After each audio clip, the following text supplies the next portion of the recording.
کل کی اوتار جب اس دھرتی پر اتریں گے ان کا نام کلکی ہوگا، ارتھات سیاہی کا دھونے والا۔ محمد رسول اللہ کا نام محمد تھا، اور آپ کو شفیع المذنبین بھی کہا جاتا ہے، یعنی گناہ گاروں کی شفاعت کرنے والا۔ آپ کو ماہی بھی کہا جاتا ہے، آپ کا نام ماہی بھی بتایا گیا حدیث میں۔ ماہی کا مطلب گناہوں کو مٹانے والا۔ اللہ کے نبی نے ایسے ایسے نیک عمل بتائے کہ ان نیک عمل کو آپ کریں گے تو کرتے جائیے اور آپ کے گناہ مٹتے جائیں گے۔ آپ یہ کام کرتے جائیے اور گناہ مٹتے جائیں گے۔ اسی کو کلکی کہا گیا ہے۔ کلکی اس دنیا میں آئے گا، یعنی گناہوں کو مٹانے والا اس دنیا میں آئے گا۔ اللہ کے نبی فرماتے ہیں کہ تم وضو بناتے ہو، جب ہاتھ دھلتے ہو تو ہاتھ سے گناہ دھل جاتے ہیں، جب تم کلا کرتے ہو تو زبان سے جو گناہ تم نے کیے وہ دھل جاتے ہیں، جب تم چہرہ دھلتے ہو تو چہرے سے، آنکھ سے جو تم نے گناہ کیے وہ تمہارے مٹ جاتے ہیں، ہاتھ جب دھلتے ہو تو ہاتھ سے گناہ مٹ جاتے ہیں، جب تم پیر دھلتے ہو تو پیروں سے گناہ مٹ جاتے ہیں۔ میرے بھائیوں، آپ نے گناہ مٹانے کے ضابطے اور اصول بتائے کہ یہ کام کرو گے تو تم یہ گناہ مٹیں گے۔ نماز بھی گناہوں کو مٹانے کا ایک ذریعہ ہے۔ تو کلکی کا نام بھی ویدوں میں آیا ہے، گناہوں کو مٹانے والا۔ محمد رسول اللہ صلی اللہ علیہ وسلم گناہوں کو مٹانے والے تھے۔ کیوں جھگڑا کیا جا رہا ہے آج؟ ضرورت ہے اس طریقے کے پروگرام کرانے کی کہ جس میں یہ بتایا جائے کہ یہ دھرم کبھی کسی کو لڑنا اور جھگڑنا نہیں سکھاتا ہے۔ جس مذہب کو تم ہمیں محمد رسول اللہ کا مذہب سے جوڑ کر اور تانا مارتے ہو، کہتے ہو کہ نیا دین، ہم نئے دین کو نہیں مانتے ہیں، یہ بہت پرانا دین ہے۔ جب بگڑ گیا اور لوگوں نے اس میں بگاڑ پیدا کر دیا تو محمد رسول اللہ صلی اللہ علیہ وسلم کو اس کی اصلی شکل سمجھانے کے لیے اور بتانے کے لیے بھیجا گیا ہے کہ آپ وہی دین لوگوں کو دیجئے جو اوریجنل دین تھا نوح کا، جو اوریجنل دین تھا ابراہیم کا، جو اوریجنل دین دیا تھا موسیٰ نے، اور جو اوریجنل دین دیا تھا عیسیٰ نے۔ کیا موسیٰ علیہ السلام نے یہی دین دیا تھا؟ موسیٰ علیہ السلام نے یہی تو کہا تھا، God is only one، اللہ صرف ایک ہے۔ عیسیٰ علیہ السلام نے بھی تو یہی کہا تھا، there is no God but God is only one without second، کوئی خدا نہیں ہے، صرف خدا ایک ہے، دوسرے کو شریک نہیں کیا جا سکتا ہے۔ یہی محمد رسول اللہ صلی اللہ علیہ وسلم نے فرمایا، لا الہ الا اللہ وحدہ لا شریک لہ، اللہ کے علاوہ کوئی معبود نہیں، وہ اللہ اکیلا معبود ہے، وحدہ وہ اکیلا ہے، تنہا ہے، لا شریک لہ اس کا کوئی شریک نہیں، اس کا کوئی ساجی نہیں۔ یہی کلمہ محمد رسول اللہ نے بھی بتایا۔ یہ تو ہو گیا لا الہ الا اللہ محمد رسول اللہ۔ یہ دونوں سے اگر نفرت ہے، جو یہ دونوں چیزیں تمہاری کتابوں میں موجود ہیں۔ اب نفرت، ہم سڑکوں پر نماز نہیں پڑھنے دیں گے۔ تم رام نومی کا جلوس خوب سڑکوں پہ نکالو، تمہارے کانوڑیے خوب نکلیں گے، تم سڑکوں پر خوب ہولی کھیلو گے، لیکن ہماری 15 اور 20 منٹ کی نماز آپ سڑکوں پر نہیں ہونے دیں۔ نماز سے اتنی نفرت کیوں ہے؟ 15-20 منٹ میں آپ کا کیا بگڑ جائے گا؟ پہلی بات تو ہم اس کے قائل نہیں ہیں، نماز سڑکوں پر ہو یہ ہم اس کو نہیں مانتے، ہونا نہیں چاہیے۔ ٹھیک ہے، مسجد میں ایک جماعت ہو گئی، لوگ رہ گئے، بعد میں دوسری جماعت کر لیں، ٹھیک ہے، مسئلہ اس کا نہیں ہے۔ مسئلہ یہ ہے کہ صرف ایک دھرم پر روک کیوں؟ مسئلہ اس بات کا ہے، ہمارے سکھوں کو دیکھ لو، دلی کے اندر ہر سنڈے کے دن کتنا بڑا لنگر لگاتے ہیں، رکشے والا بھی کھاتا ہے، کوئی بھی آئے، اور پورا چاندنی چوک کو جام کر اس کو روک لگا دی جاتی ہے اور راستے بدل دیے جاتے ہیں، اور وہ سڑک پر سب کو بھنڈارا کھلاتے ہیں۔ اور آپ لوگ بھی ہر منگل کو جو بھنڈارا سڑک پہ کھلاتے ہو، کتنا ٹریفک جام ہوتا ہے۔ میں کہنا یہ چاہتا ہوں کہ صرف ایک مذہب کے ساتھ یہ سلوک کیوں؟ اگر نماز سے نفرت ہے تو نماز تو تمہارے مذہب کے اندر بھی موجود ہے، کیوں نفرت ہے نماز سے؟ کیا کرشن جی نماز نہیں پڑھا کرتے تھے؟ اور نہیں پڑھتے تھے تو پھر شریمد بھاگوت گیتا کے 10ویں ادھیائے کا 6 ادھیائے کا یہ 10واں منتر کیا کہتا ہے؟ 6 ادھیائے کا 10واں منتر، یوگی اجیت ستتماتمانم رہسستھا ایکاکی اچتاتما نراشیر پرگرہ. پوری نماز ہے یہ. جب تم نماز پڑھنے کے لیے کھڑے ہو جاؤ تو پورے شریر کا یوگ کرو. یوگی اجیت ستتماتمانم، صرف کھڑے نہ رہو، عبادت اس طریقے سے کرو کہ پورے شریر کی ایکسرسائز ہو جائے، پورے شریر کی کا یوگ. یہ ہے اللہ اکبر. کھڑے ہیں آپ، اللہ اکبر، رکوع میں گئے، کمر اتنی سیدھی کر لیجئے بالکل کہ پانی کا بھرا ہوا پیالہ یا برتن آپ کی پیٹھ پر رکھا جائے تو گرے نہیں. تو آج ہماری نمازوں کا تو اللہ ہی رحم کرے، رکوع بھی صحیح سے ہو نہیں پاتا کہ اڑ کے فوراً سجدے میں گھس جاتے ہیں. جبکہ رکوع ایسا ہو کہ پیٹھ بالکل ایسی ہو جائے کہ اگر پانی کا بھرا ہوا برتن رکھا جائے تو گرے نہیں. جب آپ اس طریقے سے رکوع کریں گے، انگلیاں کھلی ہوں گی، گھٹنے کو ٹائٹ طریقے سے پکڑیں گے تو یہ آپ کی پیروں کی نسوں کا کھچان ہوگا اور آپ کی یہ نسیں رگیں جام نہیں ہوں گی. آپ کا بلڈ سرکولیشن بڑھے گا، دماغ تک پہنچے گا اور آپ کو پیروں میں جو رگیں کھچتی ہیں اس کی بیماری آپ کی ختم ہوگی.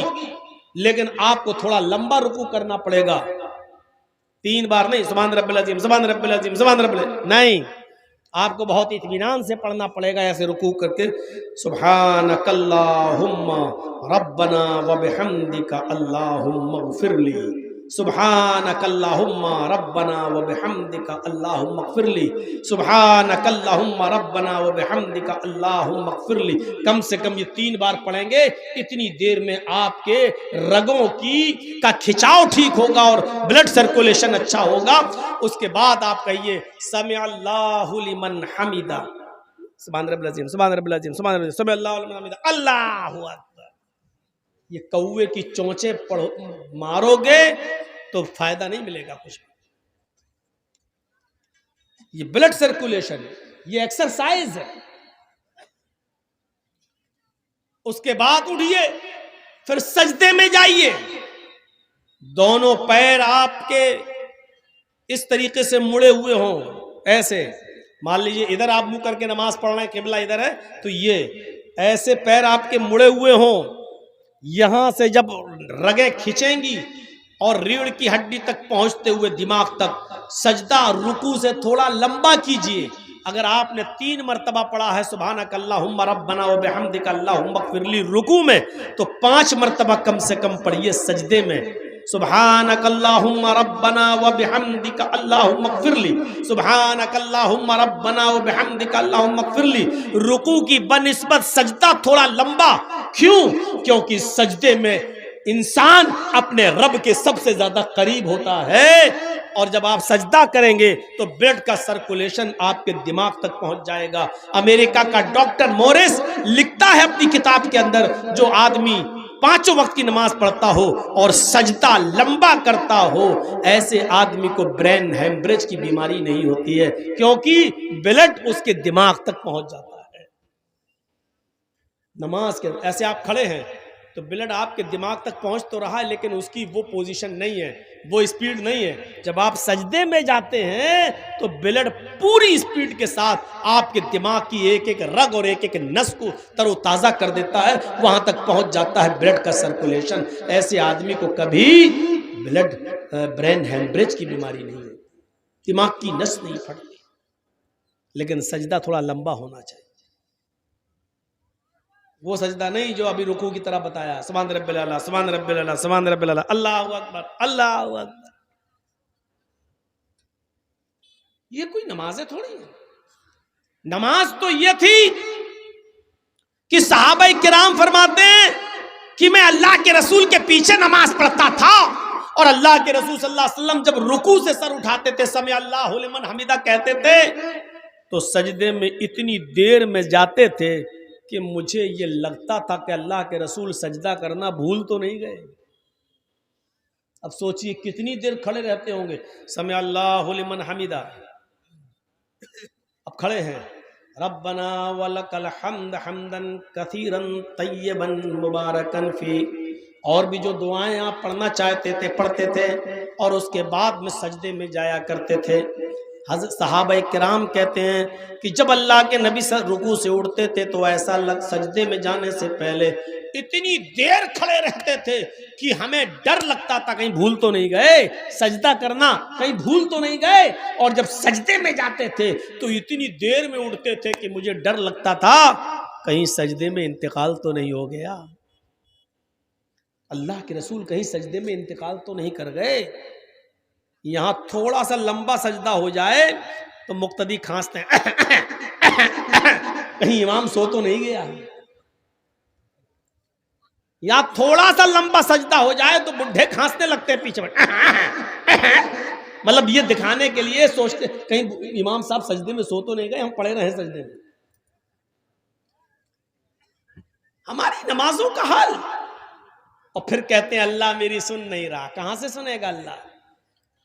جو میں سر بس سجدہ ہوا زمین پر، جو میں سر بس سجدہ ہوا زمین پر تو آسماں سے آنے لگی یہ ندا، تیرا دل تو ہے صنم آشنا تجھے کیا ملے گا نماز میں.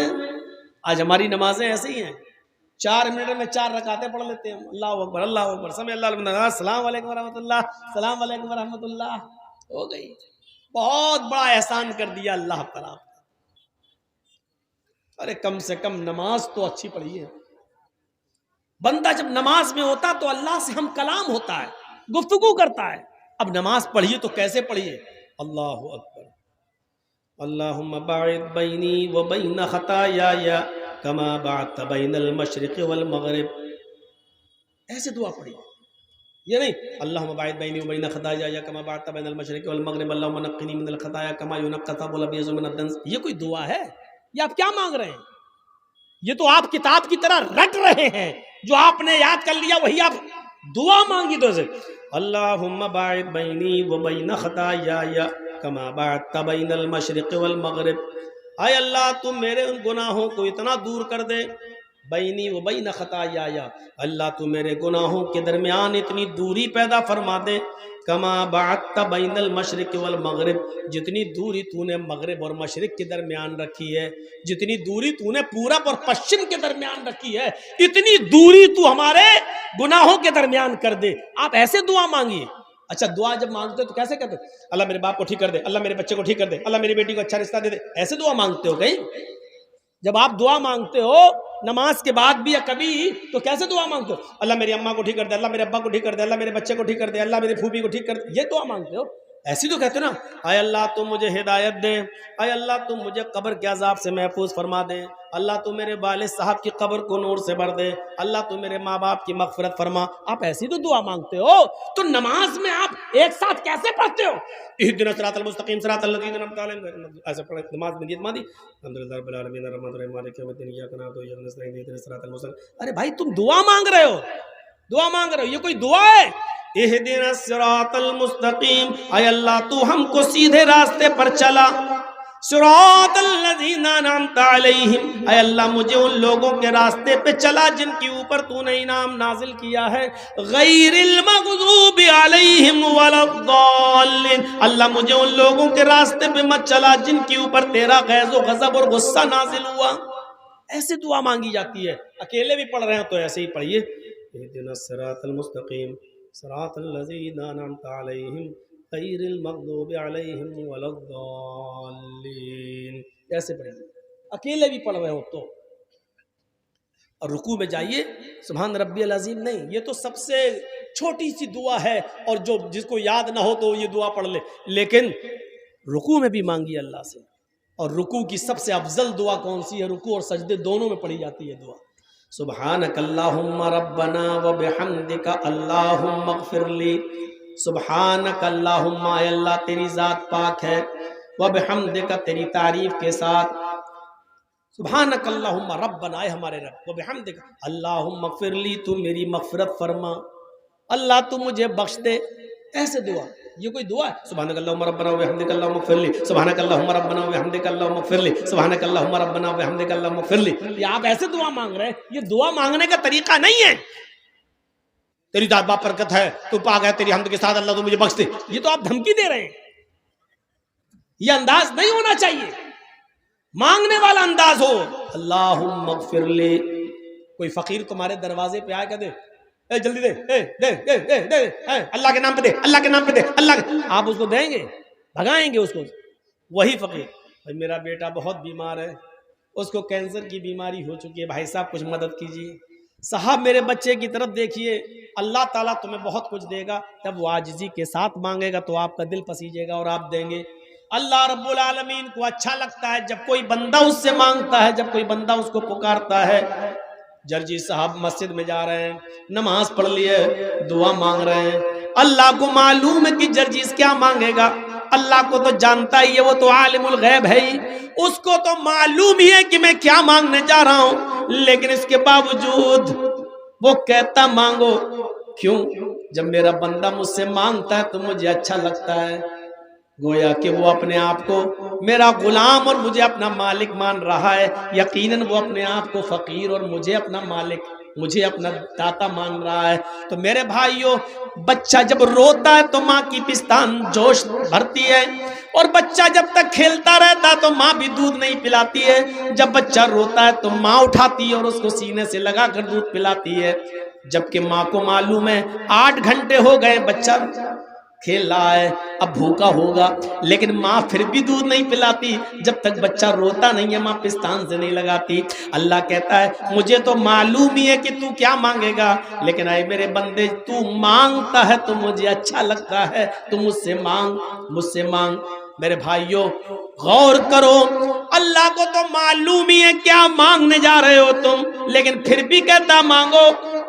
اور اگر کوئی آدمی مانگنا چھوڑ دے، مانگنا چھوڑ دے، اللہ کو پکارنا چھوڑ دے، تو اللہ کہتا ہے یستبدل قوما غیر قوم. اگر تم نے اللہ سے مانگنا چھوڑ دیا، اللہ کو پکارنا چھوڑ دیا، اللہ کو بلانا چھوڑ دیا، اللہ سے تم نے اپنی حاجتیں اور ضرورتیں مانگنا چھوڑ دی، تو اللہ تمہیں برباد کر دے گا. اللہ تمہیں اس دنیا سے مٹا دے گا، اور پھر تمہاری جگہ ایسی قوم کو لائے گا، ایسے لوگوں کو پیدا کرے گا جو دنیا میں آئیں گے اور پھر وہ اپنے رب سے توبہ کریں گے، استغفار کریں گے، اپنے رب کو پکاریں گے، اپنے رب سے مانگیں گے. اللہ کو اچھا لگتا ہے کہ مانگا جائے. مسلمانوں، جب تم اتحیات میں بیٹھ جاؤ تو بڑے اطمینان سے بیٹھا کرو. اتحیات میں جب بیٹھو تو بڑے اطمینان سے بیٹھا کرو، اور اتحیات میں ایک ایک جملہ بڑے آرام سے پڑھا کرو.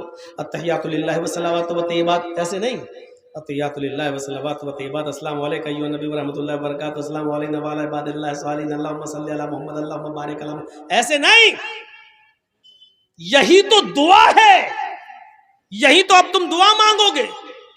التحیات للہ والصلوات والطیبات پوری پڑھ لیجئے. اللہم صلی علی محمد، اللہم بارک علی محمد. اطمینان سے پڑھیے. اب دعا مانگ رہے ہو تم اپنے تعلق سے اللہ سے. اللہم انی ظلمت نفسی ظلما کثیرا ولا یغفر الذنوب الا انت فاغفر لی مغفرۃ من عندک وارحمنی انک انت الغفور الرحیم. بڑے اطمینان سے مانگو. اللہم انی ظلمت نفسی، پھر کہو اللہم انی ظلمت نفسی ظلما کثیرا ولا یغفر الذنوب الا انت ولا یغفر الذنوب الا انت ولا یغفر الذنوب الا انت. رو رو کر مانگو. اللہ رب العالمین سے کو تم پکار رہے ہو. یہ دعا ہی تو ہے. اے اللہ میں نے اپنے نفس کے اوپر بہت ظلم کیا ہے. ہمارے یہاں دعا کا انداز لگتا ہی نہیں ہے. اللہم انی ظلمت نفسی ظلما کثیرا ولا یغفر الذنوب الا انت. یہ ایسا لگ ہی نہیں رہا کہ آپ اللہ سے مانگ رہے ہو. یار اللہ سے مانگ رہے ہو. اللہم انی ظلمت نفسی ظلما کثیرا، اب لگ رہا اللہ سے مانگ رہے ہو. اے اللہ میں نے اپنی جان پر، اپنے نفس پر بہت زیادہ ظلم کیا ہے. ولا یغفر الذنوب الا انت، میرے گناہوں کو تیرے علاوہ کوئی معاف نہیں کر سکتا، تیرے علاوہ کوئی بخش نہیں سکتا. فاغفر لی، کھینچ کر پڑھیے، فاغفر لی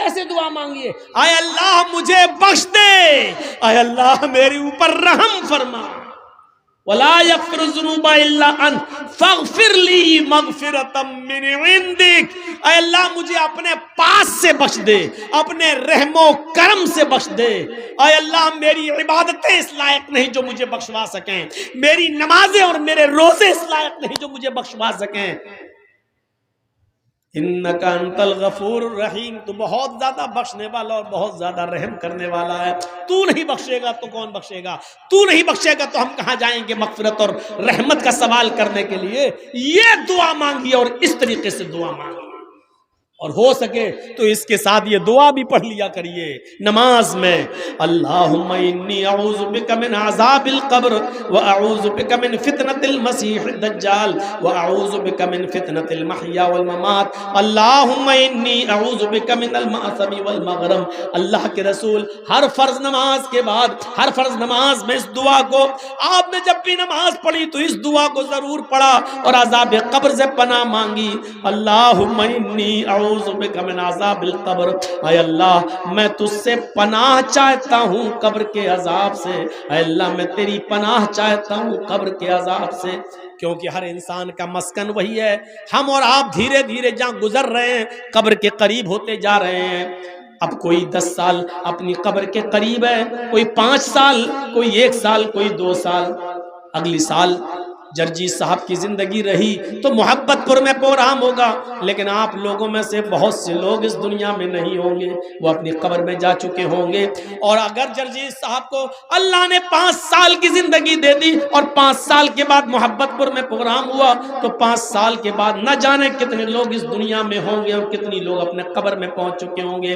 وہ قبر کا دردناک منظر جس سے اللہ کے نبی ہر نماز میں پناہ مانگا کرتے تھے، ہر نماز میں پناہ مانگا کرتے تھے، آپ لوگ سب لوگ اس دعا کو یاد کر لو۔ صرف اللہم انی ظلمت نفسی، یہ تو آپ نے گناہ کی معافی مانگ لی، لیکن آپ اپنے لیے قبر کے عذاب سے بھی پناہ مانگیے اور دعا کرتے رہیے ہر نماز میں سلام پھیرنے سے پہلے، اللہم انی اعوذ بک من عذاب القبر واعوذ بک من فتنة المسیح الدجال واعوذ بک من فتنة المحیا والممات، اللہم انی اعوذ بک من المعصم والمغرم۔ یہ دعا پڑھ کر اپنے گناہوں کی معافی ہمیں اور آپ کو سب کو مانگنا چاہیے اور عذاب قبر سے پناہ مانگنا چاہیے، کیونکہ عذاب قبر برحق ہے۔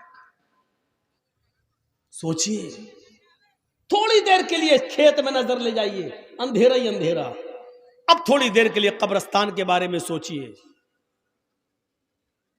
آپ نہیں ہیں لیکن آپ کے ماں باپ دفن ہیں، آپ کے دادا پردادا دفن ہیں، اور یہ بھی ہم اور آپ جانتے ہیں کہ ہمیں اور آپ کو بھی اسی جگہ پر جانا ہے۔ وہی 2 گج زمین کے ہم مالک ہیں، بس جس گھر میں ہم اور آپ رہتے ہیں اس کے مالک نہیں ہیں، ہمارے مرنے کے بعد یہ ہماری اولاد لے لے گی، پھر لڑے گی، جھگڑے گی، لیکن وہ 2 گز زمین ہم سے کوئی نہیں لے سکتا، وہی اسی کے ہم مالک ہیں۔ مرنے کے بعد بھی آپ اسی جگہ پہ جائیں گے۔ سوچئے، جس کے آپ مالک ہیں اس سے ہم بے خبر ہیں، جس کے ہم مالک ہیں اس سے ہم دور ہیں۔ تصور کریں آپ، جب قبرستان جایا کریں یا آپ کا گزر قبرستان پر ہوا کرے تو ان قبروں کی طرف ایک بار ضرور دیکھ لیا کرو اور اپنی موت کو یاد کر لیا کرو، اور موقع لگے تو اس قبرستان میں پیر رکھ کر اندر داخل ہو جایا کرو اور کم سے کم یہ دعا کر لیا کرو، السلام علیکم اہل الدیار من المؤمنین والمسلمین وَإِنَّا إِنشَاءَ اللَّهُ بِكُمْ لَلَاحِقُونَ نَسْأَلُ اللَّهَ لَنَا وَلَكُمُ الْعَافِيَةَ۔ یہ قبرستان میں جا کر اتنی دعا بھی کر لیا کرو، تمہارا اتنا دعا کرنے سے قبرستان کے مردوں پر، قبرستان کے مدفون لوگوں پر اللہ کی سلامتی اور رحمتیں نازل ہوتی ہیں، کیونکہ اس وقت قبر کے اندر جو لوگ ہیں وہ تمہاری اور ہماری دعاؤں کے بڑے محتاج ہیں، بڑے محتاج ہیں۔ جب کوئی بیٹا اپنے باپ کے لیے دعا کرتا ہے تو باپ کا ایک درجہ بلند کر دیا جاتا ہے اور وہ فرشتوں سے کہتا ہے آج میرا درجہ بلند کیوں کیا جا رہا ہے؟ آج میرے درجے میں اضافہ کیوں کیا جا رہا ہے؟ فرشتے کہتے ہیں آج تیری اولاد نے تیرے لیے دعا کی ہے، آج تیری اولاد نے تیرے لیے دعا کا تحفہ بھیجا ہے، اور اللہ تعالیٰ نے مجھے حکم دیا کہ میں تیرے درجے کو بلند کریں۔ کتنے لوگ ایسے ہیں جن کو اپنے ماں باپ کے لیے دعا کرنا بھی نصیب نہیں ہوتا؟ وہی اپنی زبان میں دعا کر رہے ہو، اللہ میرے باپ کو بخش دے، اللہ میرے باپ کی قبر کو نور سے بھر دے۔ ارے صاف صاف قبر پر جاؤ اور دعا مانگو اپنے باپ کی قبر پر کھڑے ہو کر، اللہم اغفر لہو وارحمہ وعافہ واعف عنہ واکرم نزلہ ووسع مدخلہ واغسلہ بالماء والثلج والبرد ونقہ من الخطایا کما نقیت الثوب الابیض من الدنس۔ یہ دعا مانگو اپنے باپ کی قبر پر، اللہ کے رسول نے جو دعا سکھلائی وہ دعا مانگو، اللہ کے رسول نے یہ دعائیں بتائی ہیں، یہ دعا مانگا کرو۔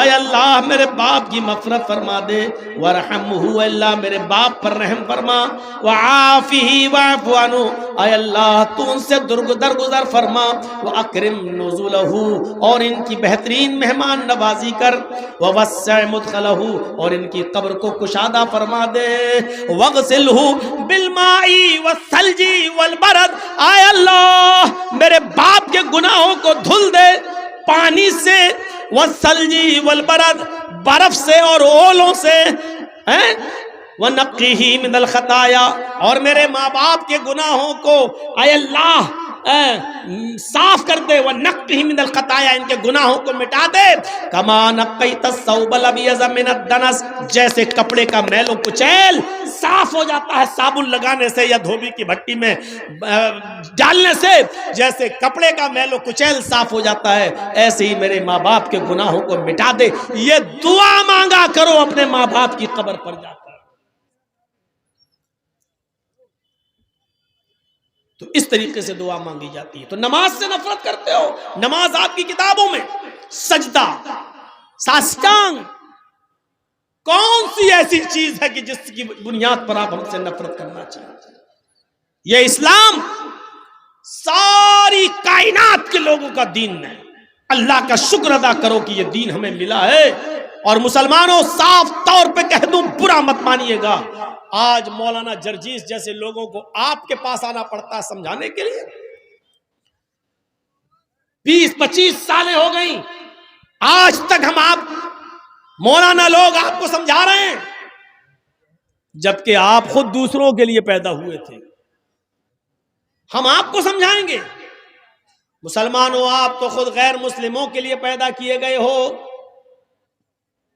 کنتم خیر امۃ اخرجت للناس تأمرون بالمعروف وتنہون عن المنکر۔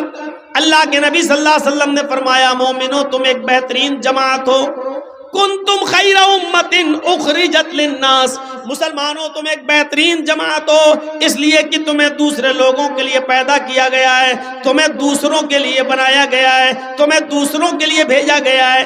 ہم دوسروں کے لیے آئے، ہم ہندو بھائیوں کے لیے، یہودیوں کے لیے، عیسائیوں کے لیے، مجوسیوں کے لیے آئے ہیں۔ امت مسلمہ کا ایک ایک فرد دوسروں کے لیے پیدا ہوا ہے۔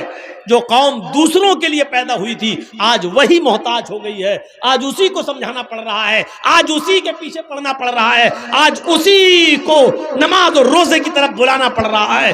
اس سے زیادہ میرے بھائیوں آج ہمارے رونے کے دن اور کیا ہو سکتے ہیں، اور افسوس کے دن اور کیا ہو سکتے ہیں۔ اسلام جس کی خوبیوں کو دیکھ کر لوگ اسلام کی طرف دوڑتے تھے آج دور ہو رہے ہیں، ہمارے حالات دیکھ کر آج دور ہو رہے ہیں، ہماری کنڈیشن دیکھ کر آج ہم سے لوگ دور بھاگ رہے ہیں۔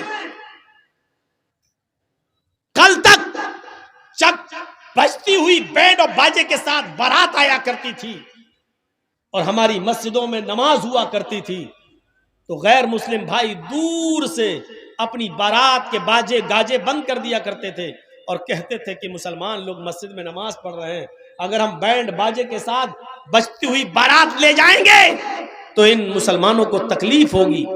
کل تک وہ بینڈ اور باجے بند کر دیا کرتے تھے اور مسجد سے گزر جایا کرتے تھے اور کافی دور جانے کے بعد وہ بینڈ باجے بجایا کرتے تھے، لیکن آج تمہاری مسجدوں کا حال یہ ہو چکا ہے کہ تمہاری نمازیں ہو رہی ہوتی ہیں اور مسجد کے باہر ہو ہلڑ ہوتا ہے، کوئی فرق نہیں۔ کیوں؟ کیونکہ آذان کے وقت تمہارے موبائل بند نہیں ہوتے ہیں، آذان کے وقت تمہاری اور ہماری بیویاں اور بیٹیاں اپنے گھروں میں ٹی وی چلاتی ہوئی آج ڈرامے اور ناٹک دیکھ رہی ہیں۔ جب ہم نے اللہ کی آواز کی کوئی قدر نہیں کی تو اللہ رب العالمین نے ہمیں بھی آج غیر مسلموں کی نظر میں گرا دیا ہے، ان کے دلوں سے ہمارا رعب و دبدبا نکال دیا ہے، اور آج ہم اس نوعیت پر پہنچ چکے ہیں۔ اللہ رب العالمین نے ہمارا رعب و دبدبا ان کے اندر سے نکال دیا ہے۔ کیوں نہیں نکالے گا؟ دنیا کی محبت ہمارے دلوں میں اس طریقے سے رچ گئی اور بس گئی، اتنے برے حالات، اتنی بری کنڈیشن، لیکن ہمیں آج بھی اپنی پڑی ہوئی ہے۔